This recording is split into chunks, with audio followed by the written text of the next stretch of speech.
to all of the who are already like millionaires complaining about genuine complaints about like the NBA game itself or the WNBA, you gotta shut the up. Draymond, shut the up. Kevin Durant, shut the up. Y'all already get incentivized and bonuses for making the All-Star game anyway. You already get that. The fact that we have to give you all even more money, the NBA already has to give you more money to actually play hard in the NBA in the All-Star game is ridiculous. And then I just sat there and I saw them sitting there saying, "Oh, we're gonna have a $1 million giveaway to the team, to the person who wins in a 1v1 tournament." Like, no.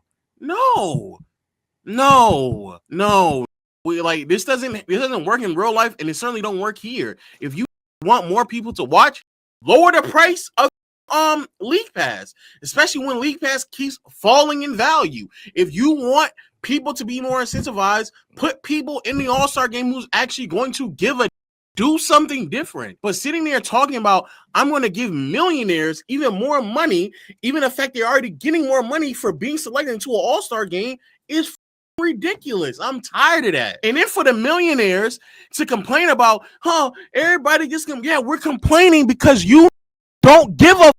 You're making more money now than you did before. You make even more money every All-Star game you make, and then we got to give you a $1 million grand prize for you to give up while us fans are getting bent over and every year. Sidebar, just so y'all don't know, you're going to get again next year, because next year they have the NBC Peacock streaming and Amazon streaming.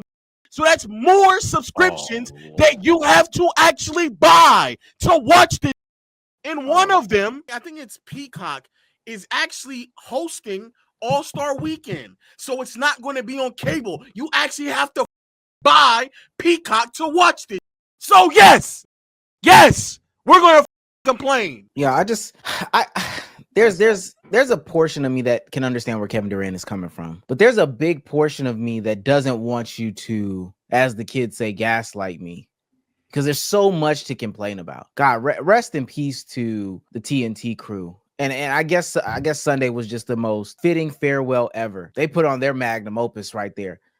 That was such a bad display of commentating on what was just supposed to be a casual game. It was Kenny and Reggie Miller trying to amplify the game and trying to, at every single turn, twist and turn, pull up the game in some way, shape, form, or fashion, to just have Charles Barkley and Shaq just dunk on it left, right, and sideways at every moment, every single moment. Kyrie Irving plays good defense. Reggie Miller or Kenny says, well, you know, they're also all-stars because they play defense too. Charles Barkley, who? What? They don't play no defense. This ain't 1990. They don't. And funny Barkley saying it because he's notoriously known for how good of a defense he plays. Again, it's and you can't make us think that that's a good product.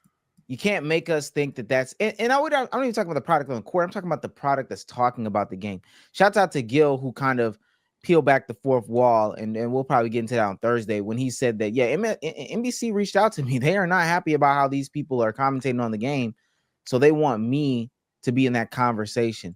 I thought we knew that already, though. I thought that was known during the But I'm just, it was known then, it's more known now, and I'm ready for it to be even more known that, this person specifically is sick of Shaq for dunking on Dwight Howard, JaVale McGee, and whatever, Nicolia, whatever other big.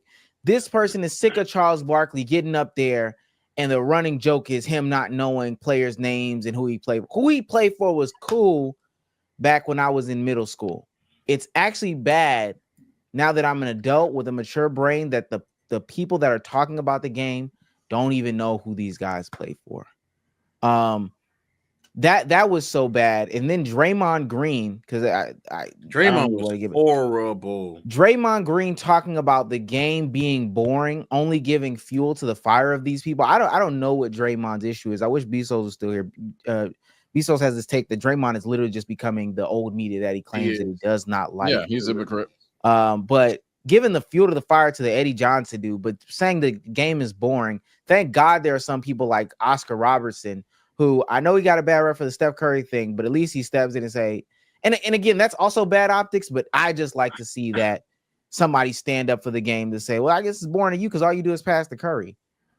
Draymond, that's a bad thing to say. And I wish it stopped with you as the current player, but when the game ends and immediately afterwards, Trae Young, was it Jason Tatum, Jaylen Brown, just the guy, they're asking these questions to these guys. Y'all said y'all wanted the WNBA to get media training. I do not think that after sitting through a weekend of conversation about how bad the NBA product is, the formatting is, the production is, these overblown, millionaires, they're filled with themselves, whatever, all this bad stuff about y'all.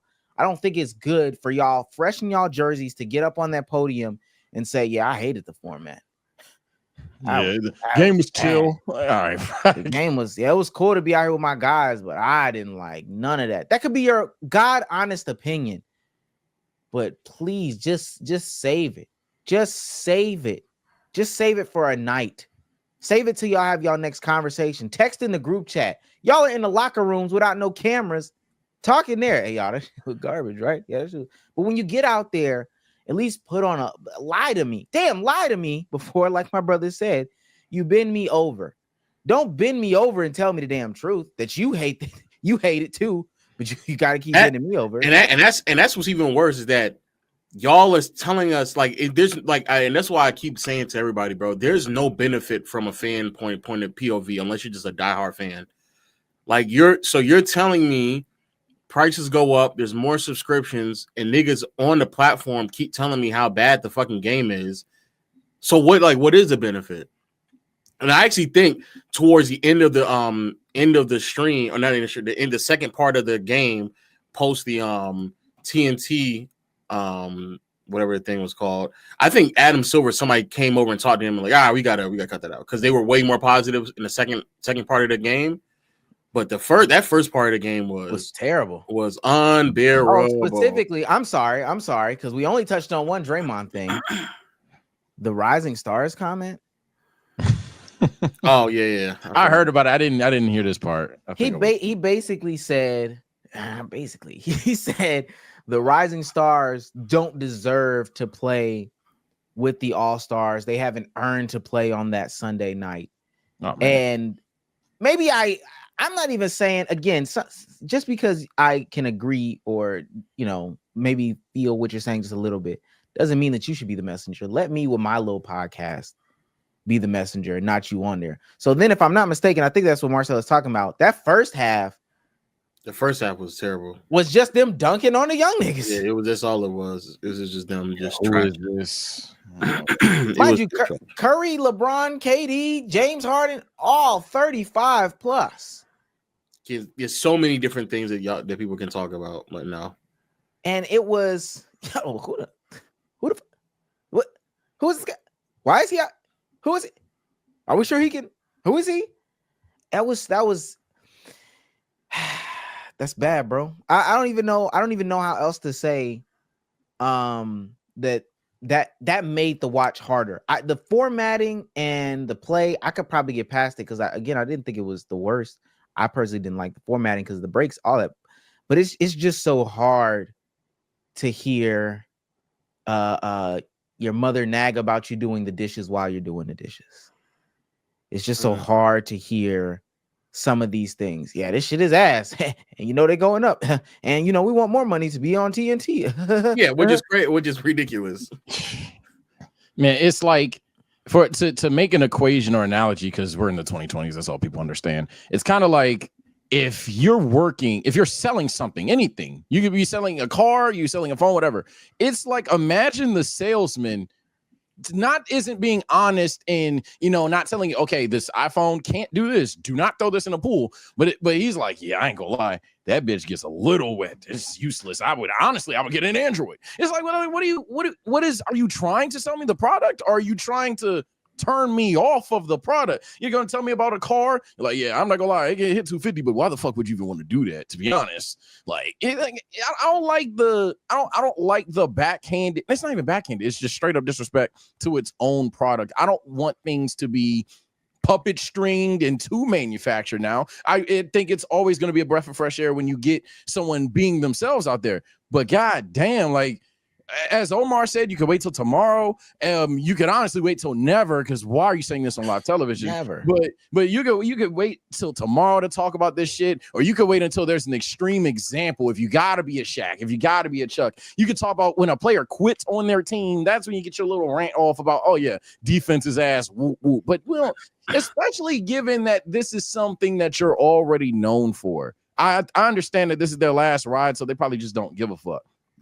But especially coming into the game knowing like, yo, we like everybody know we some fucking haters, and you're just gonna put on an all-star masterclass and do it here. The only person that was even somewhat redeemable was Kenny, and that's because he was somehow way worse last year. So at least this year he wasn't that bad. That is true. He was like, goddamn, like we talking about the most improved player on this fucking the whole thing being fucking Kenny Smith. What are we talking about, bro? That shit. I'm not the best spoken on it because I had the game on casually. I was in and out. I didn't hear all the sound bites. It's just so fucking stupid, though, man. It shoots itself in the foot. Terrible. The product shoots itself in the foot. The players tell you they don't like it or they're too cool for it. But then we, as a fan, have to sit there and silently accept it. Again, if All-Star Weekend is supposed to be niggas walking up and down the court, giving each other's hugs, and we're supposed to glaze that shit, I mean, I guess some niggas love glazing in the world. That's fine. I'm not one of those people. I damn sure not paying for it. The news, I'm a casual now. That was news to me, Lo, when you talked about the peak. I said, I didn't know that. So that's crazy. You've lost your mind thinking I'm paying for that. Why the fuck would I pay for that? Man, out of here. Do y'all? So I can find it directly, but well, before you go, I just want to be clear because this is the other aspect of it is because people don't understand when people say, so what do y'all want us to just lie? Yes. Because for those who don't know, that's quite literally what they did in every other decade. Every other decade, the product was not perfect. It never has been, never will be. The product has always been flawed. The ratings has always fluctuated. And you know what they did? They lied. They lied to the people to try to convince them of watching it because their whole identity as a network, as a brand, as a personality on TV depended on the fact that people were watching it. Right now, they're very, very privileged to live in a point of time where TV networks are going to always throw billions of dollars at sports entertainment right now because that's the only reason why people are still buying TV subscriptions right now. So that's the only reason why. But lie, because he lied in the 90s because the 90s was a horrible product. That's not my opinion. People, when I say that, people get upset at me and say that's my opinion. That is an irrefutable fact. The ratings were held up by Michael Jordan. As soon as he retired, the ratings plummeted, and David Stern had to answer to questions about the ratings being bad in the mid-90s. He had to. Then they made a whole rule committee, moved the three-point line closer and back away from the basket. They adjusted everything with the rules because how bad the game of basketball was. But you don't know that because the way they lied to you at that point in time. But it was a terrible product. Terrible product. So when Draymond sits here and says, "Oh man, back in my day, nigga," first of all, you're still in the league, so that's crazy. Back in last year, my nigga. What are you talking about? Back in 5-6 years ago. You won a ring 2 years ago, gang. I don't. I don't even know. I don't understand that, but yeah, sitting here saying back in my day, it was a chess game between me and LeBron. I enjoy. Now everybody else just play the same. That's every era of basketball. It was a chess game against Kobe, against the Bobcats. Niggas was playing tic-tac-toe, right? That's everybody. It was a chess game against the Spurs. It was a chess game against Nash and Dirk, but against the fucking Utah Jazz when they were rebuilding, against the Bobcats when they were rebuilding, against the Nets after they lost Jason Kidd, against all it was tic-tac-toe. Every team never would. In the 90s, when it was Michael Jordan, that's a chess match. When it was Gary Payton, that's a chess match. But when it's the other 7 expansion teams, it's garbage. But you still lie. You lie. Because you're trying to sell the product. Today they don't have to sell it because TV networks are going to spend money regardless. But that's what you're supposed to do. That is what you're supposed to do. I'm glad you didn't. I thought you was gonna say the Hawks. Okay. He's been copycat since it fucking spawned, and we're just sitting here acting like it's fucking ridiculous. Always been copycat. Especially when he said the early 2000s. He said the Nets when they lost you. I was like, oh damn, thank God. He did not talk about Rasheed Wallace and Jason Terry. No, I mean, ultimately, I agree. I agree. I just don't. I don't know a world in which anybody has a business, and I guess that's why. And maybe they want their own league or something like that. I wonder if it'd be strange if in Unrivaled, the league owned by Breonna Stewart and Nafisa Collier, they came out and was like, yeah, back in the inaugural season, play way more defense. This shit is ass now. Shit is crazy. While they have vested interest.